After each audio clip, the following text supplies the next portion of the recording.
Hello everyone, কেমন আছেন সবাই? আশা করি সবাই ভালো আছেন। সবার জন্য রইল অনেক অনেক শুভকামনা। তো আজকে শনিবার ছুটির দিন, তাও দুপুরের জন্য সকালবেলায় রান্না করে ফেলেছি।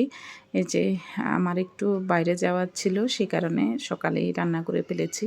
তো এখানে সিম আলু রান্না করেছি ভাজার মতো, আর এখানে হচ্ছে ছোটো মাছ অর্থাৎ কাচকি মাছ, সেটা ভাজি করে নিয়েছি। তো সিম আলু যখন করেছি তখন সেখানে পেঁয়াজ এবং চিকন জিরা দিয়ে দিয়েছি।